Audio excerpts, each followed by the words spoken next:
Um, just before I begin this episode here, I wanted to give you a quick heads up. This episode reclaims something that might have been distorted inside of you. And that's the quiet power of living in alignment. If you've been pressured to perform, or if you've been punished for being honest, or if you've been praised for abandoning yourself, you may feel this one somewhere deep inside. So pause if you need. We're not racing, we're returning. But let's go ahead and begin this episode. You don't have to yell to resist. You don't have to argue or perform or protest. You just have to stop abandoning yourself. That's what grooming systems like 764 cannot handle. See, they're built on performance, on people who are trying to be liked or accepted or chosen or validated. And if they can control how you perform, then they don't need to really control anything else. See, you'll self-regulate on their behalf.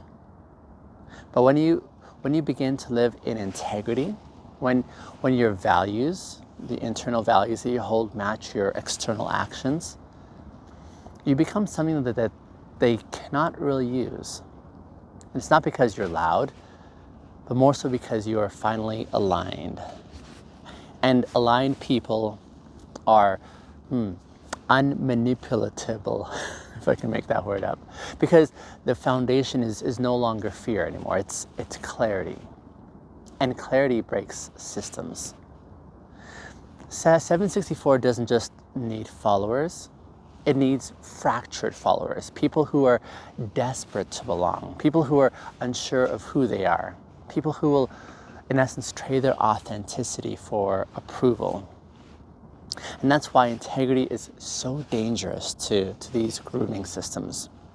Because integrity says, I won't lie to stay in your circle. I won't pretend to believe what I don't. And I won't perform certainty just to keep the peace. I won't agree with something that violates what my own alignment looks like.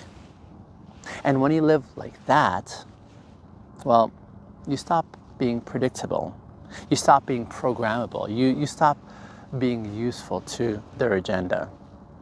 See, that's resistance there. And it's not performative. It's not about optics. It's not about being better than anyone else. No, it's about refusing to lose yourself just so that you could be accepted. But let's name something at this point as clearly as we can, and that is living in integrity is hard when your survival once depended a lot more on performing. See, if you grew up having to be the peacekeeper or the good kid or the invisible one, the translator, the one who read the room just to stay safe, then integrity wasn't really modeled for you. Adaptation was. See, you learned to say what people wanted to hear, and you learned to suppress discomfort so that you could avoid rejection. And then you learned to shrink the parts of yourself so that you wouldn't be too much. And when a system like 764 enters your life, offering like a new identity or a script or a community, well, you take it, wouldn't you? Not because you're weak, but because you've already been trained to perform for belonging. See, 764 just refined that performance. It in essence gave you new rules to play along, like don't question, don't disagree, don't show emotion unless it fits the narrative that they gave you, or don't bring your full self, just bring the part of yourself that's useful to them. And maybe you went along with this for a while. Maybe you called this your truce. Maybe you even believed that it was healing at some point. But something didn't quite sit right though. And there was this whisper that you felt in your gut. A pause, a discomfort that you couldn't quite name. See, that was integrity trying to wake up. And if you're here now, that means you're probably listening to it. You're not choosing performance anymore. You're choosing to be present instead. You're choosing to be whole, even if that costs you the applause once that you would get. And that's the resistance that 764 grooming movements cannot survive, because 764 it doesn't just need your agreement. It needs, in essence, your self-abandonment. It needs you to override your gut instincts, to stay silent when something feels off, to normalize things that once would have been a question mark for you, and to rewrite your empathy as weakness, and to reframe your boundaries as betrayal. That's what 764 grooming movements would do. But integrity says, I'd rather lose your approval than lose myself. And once that's your posture, there's no script that they can sell you anymore. And let me get practical here for a moment. What does resistance through integrity actually look like, though? Here's what it could look like. It could look like saying, I don't know, without feeling shame. Or leaving a conversation that feels manipulative, even if everyone else is staying. Or refusing to laugh at something that reinforces harm. Or not reposting just because it's popular. Or naming your discomfort, even in private. It includes apologizing when you misstep.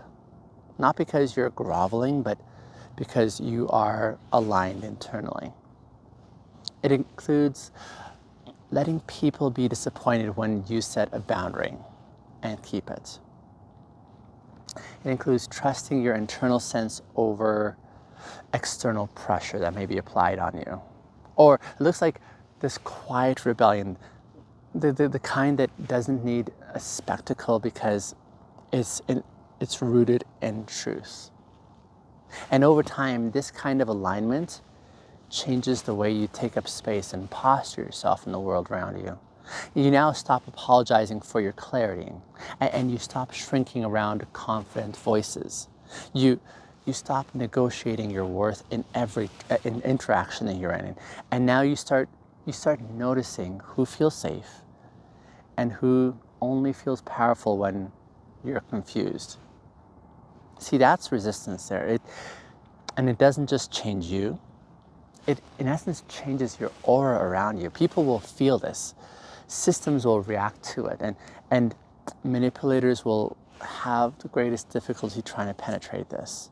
Because integrity does not need defense. It just needs practice.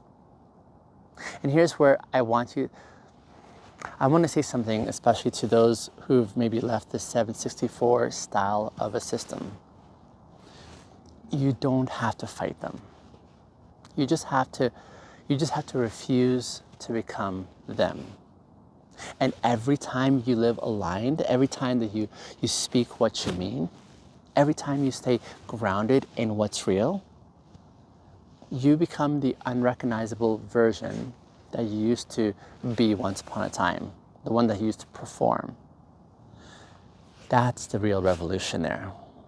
See, 764 grooming movements may have gotten to you first, but it does not get the final word. Because now that you know what you know, especially what counterfeit systems sound and look like, now at least you know the contrast of what truth feels like. It feels like peace that doesn't demand pretending. It feels like a voice without volume. It feels like having strength without having to make a spectacle of it. It feels like you can be you without the armor. See, that's the work. Listen, if this episode is helping you name what that work is, tomorrow's episode, you won't want to miss it. And it's intimacy as healing.